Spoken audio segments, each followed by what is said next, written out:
Hello students, welcome to Learner's Planet. Let us continue with the chapter Cell, Structure and Functions.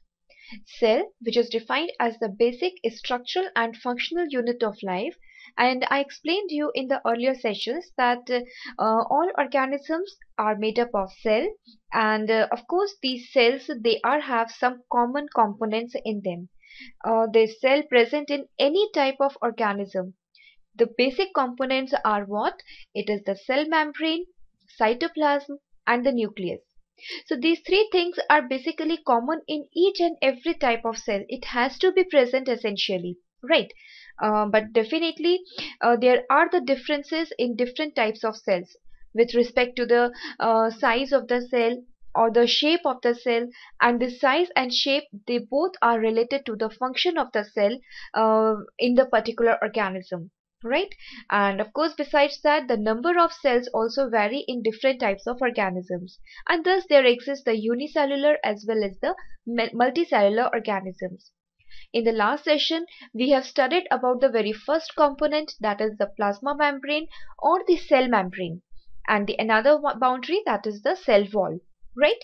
You remember the cell wall is an extra covering, extra thick covering present in around the plasma membrane, right? And it is present essentially in the plant cells, right? Now let us proceed further with the chapter, and in today's session let us discuss about the further components like cytoplasm and the nucleus. So this cytoplasm, you know what is the meaning of cyto? It is related to cell, and plasma is actually the fluid material, we can say, which is we can say which is neither solid nor it is liquid. So this cytoplasm is actually the jelly-like substance which is present in between the cell membrane and the nucleus. This is where the location is for the cytoplasm. Well, this jelly-like substance, now we can just clarify this thing with the help of this diagram. In this diagram, I have shown you this diagram earlier also. Remember? So this outer boundary which is present here, right? It is actually the cell membrane, or we can call it as a plasma membrane. Fine. Further, this plasma membrane is actually enclosing a space inside. Inside this space or this cavity, it is not empty actually, isn't it? There is some mass filled over there, and that mass is known as the cytoplasm. So this mass, what type of mass is that? This mass is actually a jelly-like substance. It is having some jelly type of consistency. Fine. Now the point is that what are those substances that are making this jelly-like substance? Right? Or what is the chemical composition of the cytoplasm? Right? So see, the cell is the basic unit of life, right? So whatever content is present over there in the cytoplasm, they must be life supporting. So these life supporting elements, you have any idea what are they? They are the carbohydrates, proteins, lipids, fat molecules, then we can say various minerals, isn't it? So there are different types of elements present in the cytoplasm, and besides this, the most important part present here is water. It is an aqueous medium in which the substances are present, right?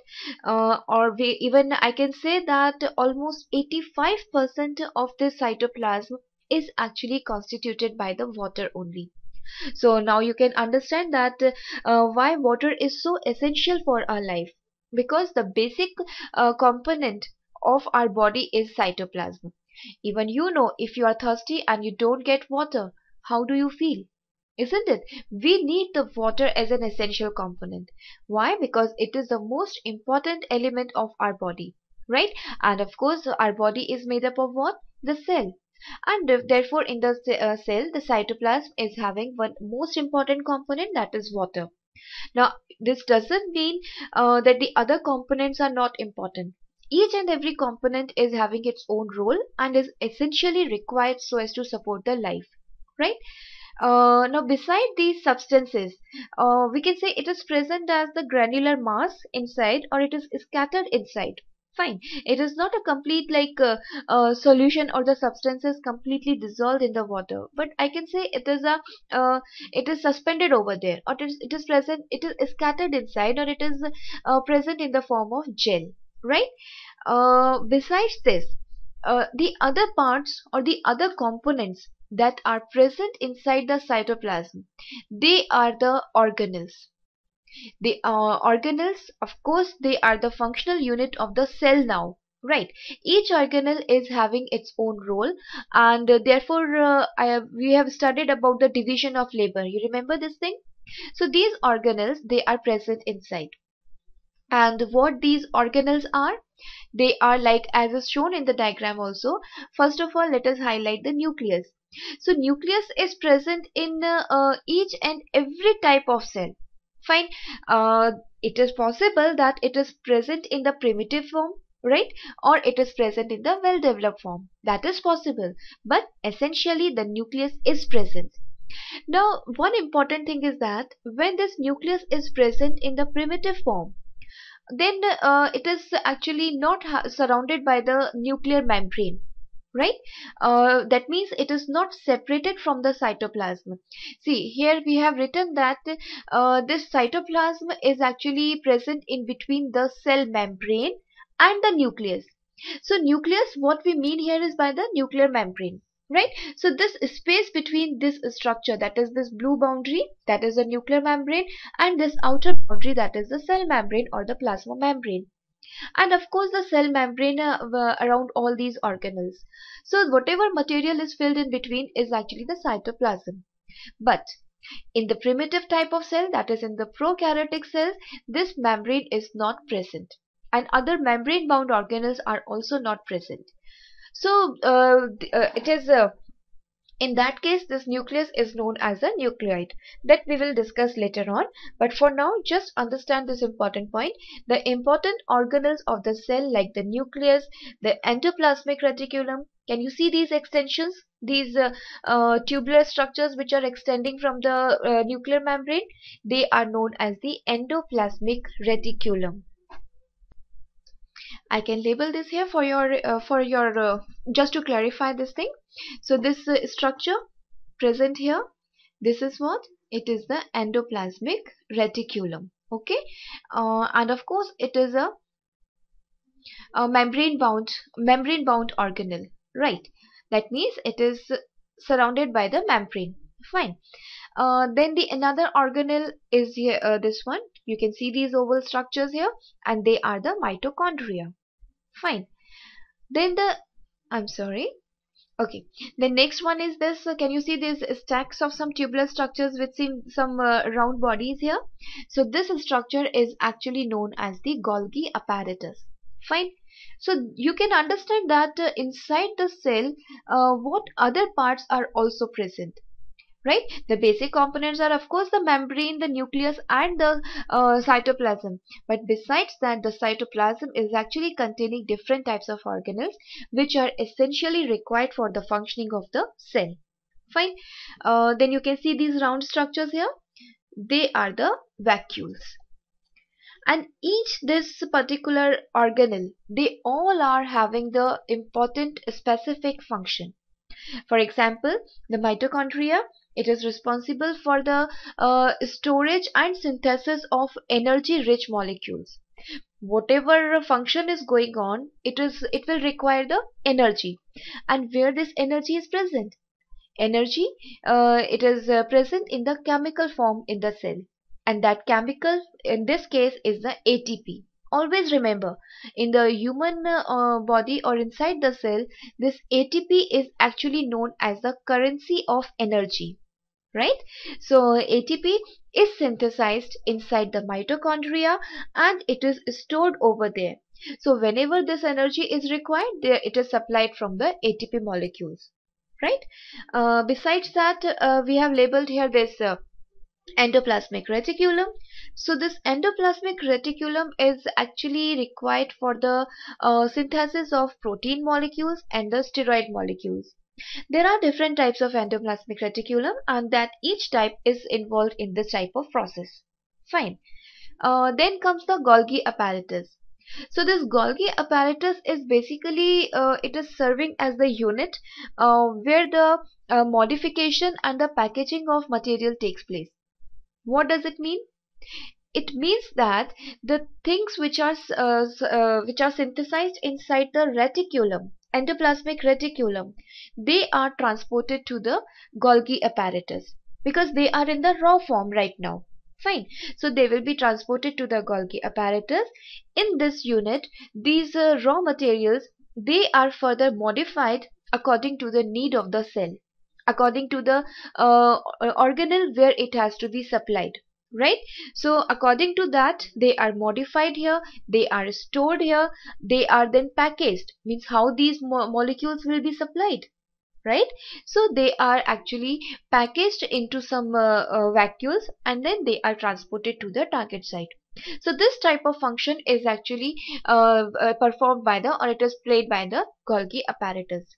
So now you can understand that inside the cytoplasm, it is not only the jelly substance, but this jelly substance is supporting the occurrence or existence of these particular organelles inside the cell. So you can understand that how much important is this. And of course, besides this, we can say the transportation that occurs across the plasma membrane, it is actually reaching to the target site through this particular medium, this jelly-like substance inside the cell. Fine. So initially it goes into the cytoplasm and then it is transported to the target site. So this is the cytoplasm. The next important thing present in the cell is the nucleus. So now let us understand what is this nucleus and what is the structure and the function of this particular organelle. So students, this unit nucleus or this organelle nucleus, it is an important component of the cell. And you will not be wrong if you say that it is the most important component of the cell or most important organelle of the cell. You know why? Because it is the control center of the cell. Why I'm calling it as a control center? Because it is controlling each and every activity which is going on inside the cell. So now you can understand. See, as in our body, the basic structural and functional unit is which one? The cell, right? That means each and every function of our body is actually performed and controlled by the cells of different types, right? Inside the cell, the different activities are going on, as we have discussed in the earlier slide, that there are different organelles which are present in the cytoplasm and each is playing its own particular role, right? So the function of each organelle in the cell and then it's and the flow of material within the cell and outside the cell, each and every function is basically controlled by the nucleus, and this is the reason why we are calling it as the control center. And since it is controlling and coordinating the different functions within the cell and outside the cell, so this particular organelle is known as the brain of the cell. You know, sometimes in your exam such type of questions comes for 1 mark, like which organelle is known as the brain of the cell, which organelle is known as the director of the cell. So answer for both these questions is same, and that is the nucleus. Fine. So you can see the structure here in this diagram. This is the diagram which is showing a well developed nucleus. So this nucleus is a single organelle, and within this organelle you can see, as in this diagram, there are different structures or different parts like the nuclear envelope, and we can call this as the nuclear membrane also. Then comes the nuclear pores, chromatin, chromosomes, nucleolus. Right? So these are the different regions or different parts which are present here. One thing is not labeled here, that is known as the nucleolus. Oh, I'm sorry, it is written here. I'm very sorry. So these are the different components which are present here. The thing which is not written here in the picture is actually the nucleoplasm. So let us label it here. The jelly-like substance which is present inside this nuclear membrane is actually known as the nucleoplasm. As like in the cell, the material which is filled or the jelly-like substance which is present in between the nuclear membrane and the plasma membrane is the cytoplasm, right? Similarly, inside this nuclear membrane, there is some jelly-like substance, and that jelly-like substance or the matrix which is filled inside is known as the nucleoplasm.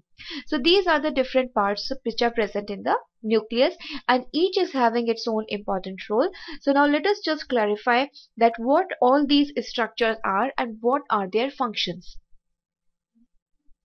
So the very first part is the nuclear membrane, and as we have already discussed, that membrane is a thin boundary which is actually surrounding the particular structure, right? So in this case, this membrane is surrounding the nucleus, and thus it is known as the nuclear membrane. Now what this membrane is doing here? This membrane is basically separating the cytoplasm and the nucleus. So it is serving as the barrier between the cytoplasm and the nuclear material. So let me show you one thing here. So that will be it will be more clear to you that why we are calling it as a barrier. See, if suppose, as we have already seen in earlier diagram also, suppose this is the structure of a cell, right?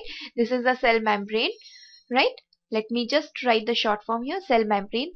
Always remember, in your exams you are never supposed to write the short forms, right? Even in the notes. Fine. So I'm just writing here as a short form. So it is cell membrane. Fine. Then there is the presence of this jelly-like substance inside, and that is known as what? It is known as the cytoplasm. Fine. Now the another unit that is present inside the cell is what? It is the nucleus. It is a centrally located control center of the cell, and this is known as the nucleus, right? These are the chromosomes present here. So this boundary, right, this is known as the nuclear membrane. Now you can see that this nuclear membrane in this diagram, it is this central unit. Just let us see this thing. It is this particular unit here, right? So this outer purple shade structure or purple boundary that you can observe, that is nothing but the nuclear envelope or the nuclear membrane. Now one thing is very clear from this diagram, that it is a spherical structure, and this is the cut portion of this diagram. If we just remove this small part of nuclear membrane, what different things we can observe inside. That is this is why the nuclear membrane, it has been shown in this way. But practically the cell is having the entire nuclear membrane is present over there. Fine. Now the next thing is, next part of this nucleus is the nuclear the nucleopore. Fine. Well, this nuclear membrane, as we have I've shown you in the earlier slide, this nuclear membrane is discontinuous. Just it is a very important point for you to know here, right? This nuclear membrane is discontinuous, and since it is discontinuous, definitely some gaps will be present in between, right? So these gaps or these particular pores which are present within the nuclear membrane are known as the nuclear pores or the nucleopore, simply. So now of course we can just clarify this thing here with the help of this normal diagram, as you have to draw in your exams also. See, this is suppose a nuclear structure, and as we are saying that it is a discontinuous structure, so in between there will be the gaps. You can see this gap in this membrane. So this gap is known as the nucleopore. I hope it is very clear to you that how these pores are present. They're not the big pits over there, but these are the small pores which are present here in between. Now why I'm showing these type of cylindrical structures so as to represent the nuclear membrane? You know why this is so?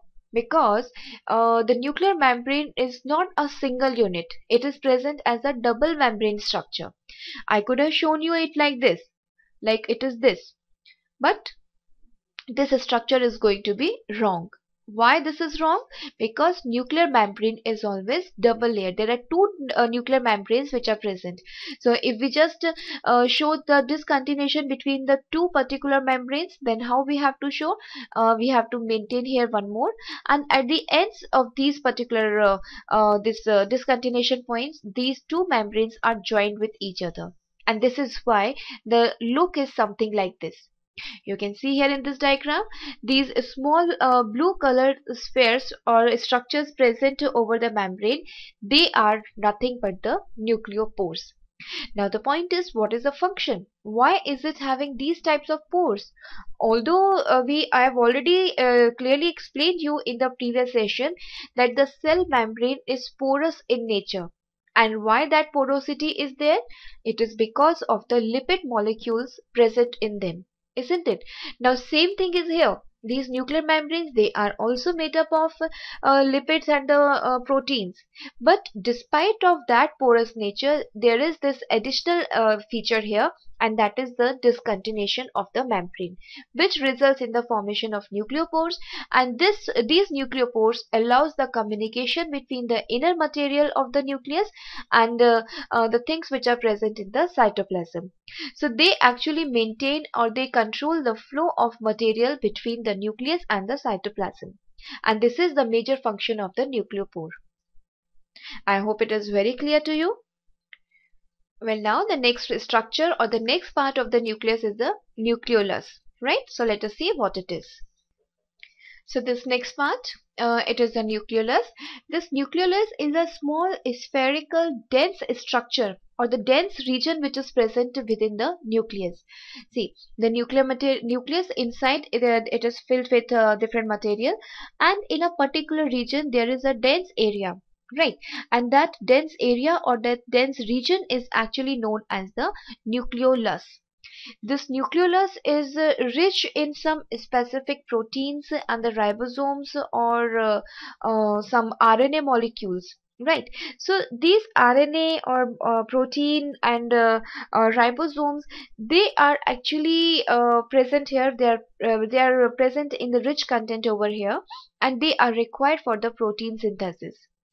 Earlier, I said that protein synthesis occurs in the endoplasmic reticulum. You remember this thing? So, the endoplasmic reticulum, initially these ribosomes are present here in the nucleolus, which are then transported to the endoplasmic reticulum, and then they support the synthesis of the protein molecule. Similarly, the RNA is also present, which is supporting the synthesis of the protein molecules. So, this is the brief function that I can state here of the nucleolus.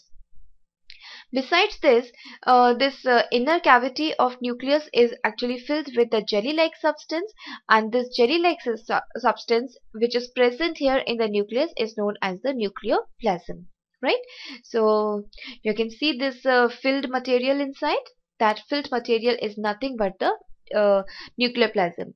To be more clear, I can show you exactly as it was present in the I'm sorry.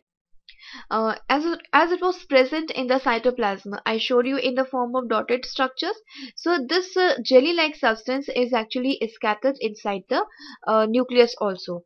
But this material, since it is present in the nucleus, so it is known as the nucleoplasm. Again, I am using the short form, but please, you guys don't write in any condition the short form in your notes or in your exams, right? Now, the nucleoplasm is serving as the basic material or the basic. It is containing the basic components which are required for the proper functioning of the nucleus as well as the maintenance of its structure. Right? As the role was played by cytoplasm in the cell, similarly, this nucleoplasm is playing an important role inside the nucleus. Well, the next important part present inside the nucleus is the genetic material. So now let us see what is this genetic material inside the nucleus. Well, now besides the structures that we have studied till now, there is another structure present inside the nucleus which is having some thread-like appearance. So such thread-like structures present inside the cell, they are known as the chromosomes. Fine. You can see here in this particular picture, these cross-like structures, as you can see here, these cross-like structures, they are known as the chromosomes. But for your information, these structures are not present in this cross form always. So if they are not present in the cross form always, then are they known as chromosomes all the time? No. Next thing is, if they are not present as cross-like structures all the time, then how they are present? This is for sure that these type of thread-like structures are present inside the nucleus in the nucleoplasm. But then what is the appearance over there? So students, when the cell is in a non-dividing stage, you must be aware of this point, that these cells, they divide into two, and then they are actually increasing in the number due to this type of cell division only, isn't it? And during the cell division, the nuclear material which is present here inside the nucleus is distributed in the daughter cells. I hope you understand and you are aware of this important point. Fine. So inside the cell, when it is in the non-dividing stage, these structures, they are present as an entangled mass of or entangled mass of thread. So appearance is something like this. I can show you here. Let me see. If this is the nucleus, right, and inside this some like this entangled mass of thread.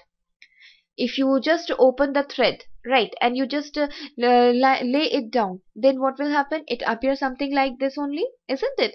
So this type of mass, the appearance of this genetic material in this form is known as the chromatin. So this is what the form in which these genetic material is actually present inside the cell during non-division phase.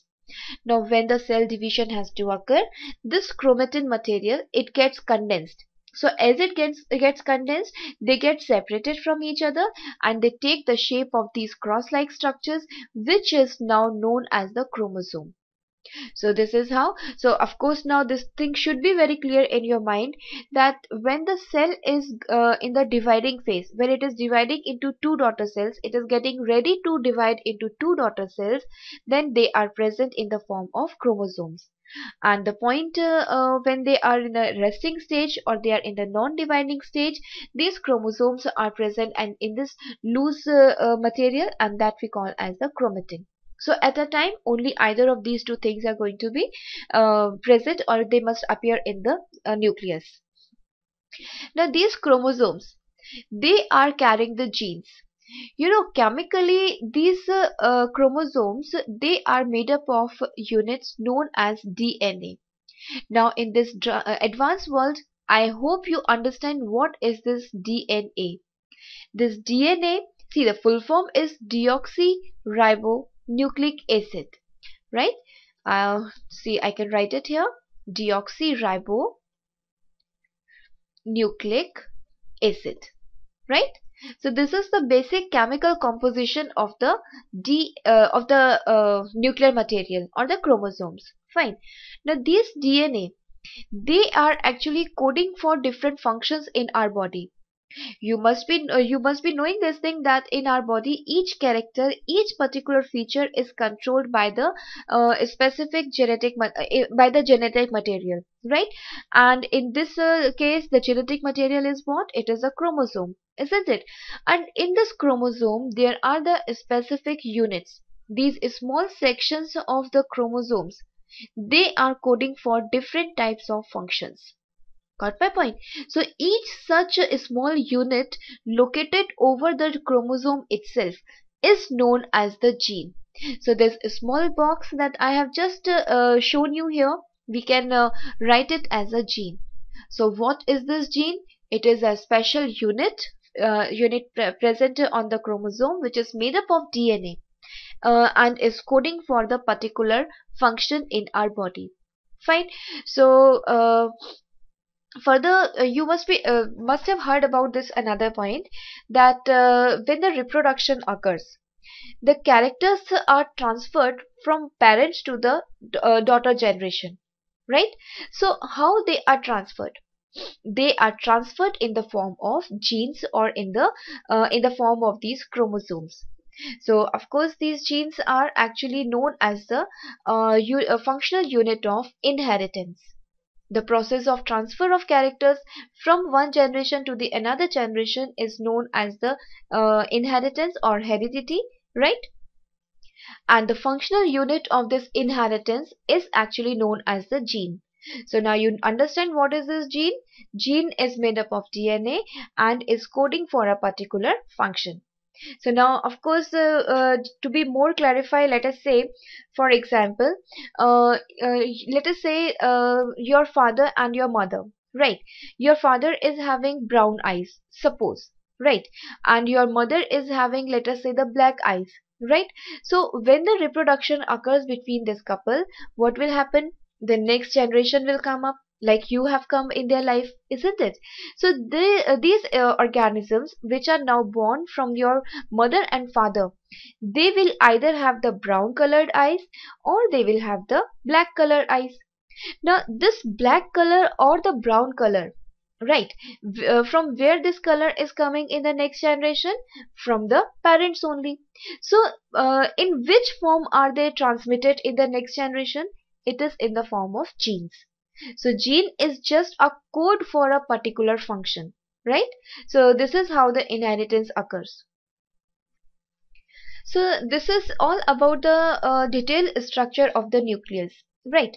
Now, in as I earlier said this thing that this nucleoplasm may be present in some of the cells or it may be absent. You remember this point? See, the nucleus which is present, it may be well developed, and the structure or well developed nucleus we have discussed just now, right? But in some of the cells, this structure or this nucleus is present in the primitive form. In primitive form means what? In that condition, this nuclear membrane is absent.